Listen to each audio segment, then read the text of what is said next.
Assalamualaikum warahmatullahi wabarakatuh. Perkenalkan, nama saya Hardiana Hidayatul Fitriah dengan NIM 235221072 dari Prodi Akuntansi Syariah kelas 2B. Perjanjian Giyanti dan terbelahnya Jawa. Perjanjian Giyanti merupakan suatu peristiwa besar di masa silam. Situs sejarah ini hadir sebagai perekat ingatan kolektif masyarakat dengan peristiwa tersebut.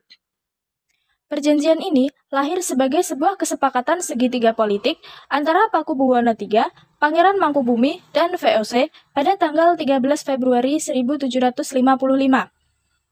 Nama Giyanti sendiri diambil dari lokasi penandatanganan perjanjian, yakni di Desa Janti. Dalam pelafalan Belanda, ia tersebut sebagai Giyanti, dan secara tertulis ia terbaca sebagai Giyanti. Tempat tersebut sekarang dikenal dengan Dukuh Kerten, Janti Harjo, Karanganyar, Jawa Tengah.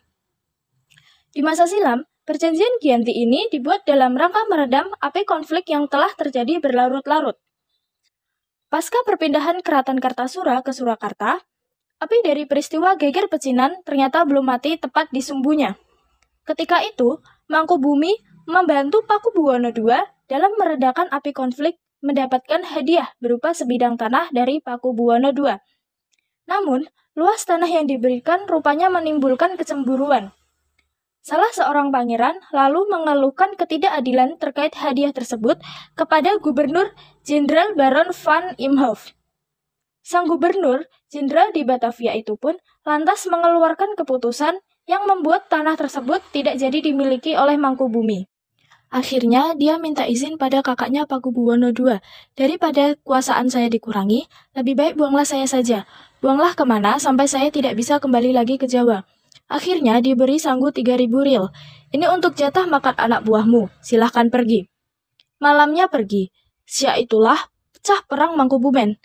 Puluhan ribu prajurit Belanda dan Jawa tewas. Perlawanan ini mendorong Gubernur VOC untuk Jawa Utara, Nicholas Harting, mengambil sikap. Untuk menyelamatkan daerah operasionalnya secara tertutup, Harting melakukan perundingan dengan Pangeran Mangkubumi. Setelah berkali-kali melakukan perundingan, Harting bersepakat dengan keinginan Pangeran Mangkubumi yang juga hendak menjadi penguasa di tanah Jawa. Pada 23 September 1754, nota kesepahaman antara VOC dan Mangkubumi terlaksana. Dan nota tersebut disampaikan kepada Pakubuwono III, sang pengganti Pakubuwono II. Nota tersebut menyatakan bahwa Pangeran Mangkubumi mendapatkan wilayahnya. Pada 4 November 1754, Pakubuwono III menyatakan persetujuannya terhadap hasil perundingan Gubernur Jawa Utara dengan Mangkubumi tersebut.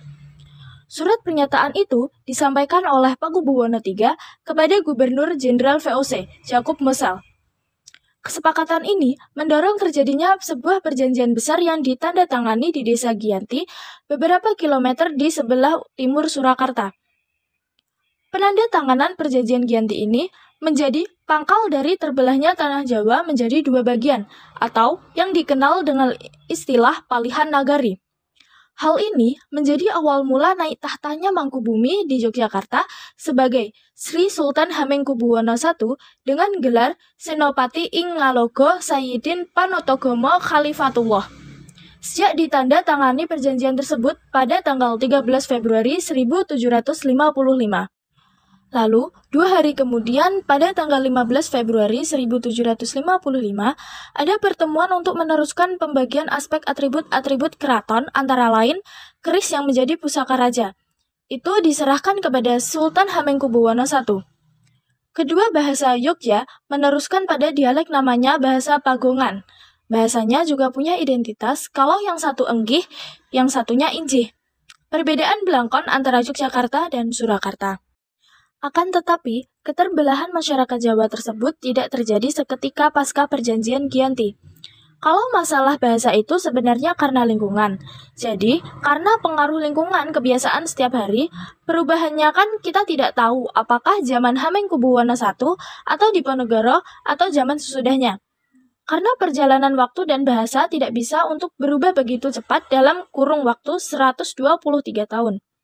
Tapi mungkin sampai 30-50 tahun. Proses pembagian wilayah dan juga aspek-aspek lain seperti bahasa mengalami proses panjang yang berjalan seiring dengan waktu. Jadi tidak disebutkan wilayah mana itu hanya terdapat pada pembicaraan yang berkepanjangan itu. Baru selesai sekitar 20 tahun. Perjanjian Giantri yang tidak merinci pembagian wilayah pada gilirannya menimbulkan rentetan-rentetan peristiwa. Pembagiannya sengaja diacak sepertinya. Jadi, banyak wilayah-wilayah yang tumpang tindih satu sama lain. Ada beberapa wilayah Jogja di sekelilingnya di wilayah Solo, dan ada wilayah Solo di sekelilingnya wilayah Jogja. Sehingga mengakibatkan kecenderungan untuk konflik di antara kedua kerajaan itu. Sementara itu, pasca perjanjian Giyanti, Raden Mas Said atau Pangeran Sambernyawa yang dahulu membantu Mangkubumi masih terus melakukan pemberontakan. Seperti halnya Mangkubumi, Pangeran Sambernyawa yang juga merupakan keturunan Pakubuwono turut menuntut hak sebagai penguasa wilayah. Dalam gerakannya pada Oktober 1755, Pangeran Sambernyawa berhasil mengalahkan satu kelompok pasukan VOC. Kemudian, pada Februari 1756, ia juga hampir membakar keraton yang baru didirikan di Yogyakarta. Setelah perang bertahun-tahun, VOC akhirnya menyudahinya dengan penandatanganan Perjanjian Salatiga pada tahun 1757. Perjanjian ini membuat tanah Jawa kembali terbagi. Pada perjanjian ini, disepakati bahwa Pangeran Sambernyawa mendapat sebagian dari wilayah Kasunanan Surakarta. Dengan wilayah kekuasaan yang dikenal sebagai Kadipaten Mangkunegaran, Pangeran Sambernyawa pun berjatah tahta dengan gelar Kanjeng Gusti Pangeran Adipati Arya Mangkunegara Lelono Jayamisesa Senopati ing Alongo Satriya Raga Mataram ing Nagari Sarukarta Adiningrat. Keterbelahan Jawa ini kemudian hari belum berhenti. Pada tahun 1813, di masa Gubernur Jenderal Thomas Stamford Raffles dari Kerajaan Inggris, Kesultanan Yogyakarta juga terbelah dengan lahirnya Pakualaman. Dengan demikian, tanah Jawa menjadi memiliki 4 wilayah pemerintahan. Masing-masing tumbuh dengan perbedaan model dan orientasi politik. Hal ini pun mengantarkan Jawa pada rupa yang beragam. Dinamika politik yang digerakkan oleh angin revolusi pada masa pertengahan 1940-an. Masing-masing mengalami nasib yang berbeda. Hal ini berujung pada perbedaan status hingga hari. Di masa Republik Indonesia, Kasunanan Surakarta dan Kadipaten Mangkunegaran menjadi situs cagar budaya. Sementara wilayah Yogyakarta yang di dalamnya juga terdapat Pakualaman menjadi daerah istimewa. Sekian dari saya, bila ada salah kata mohon dimaafkan. Wassalamualaikum warahmatullahi wabarakatuh.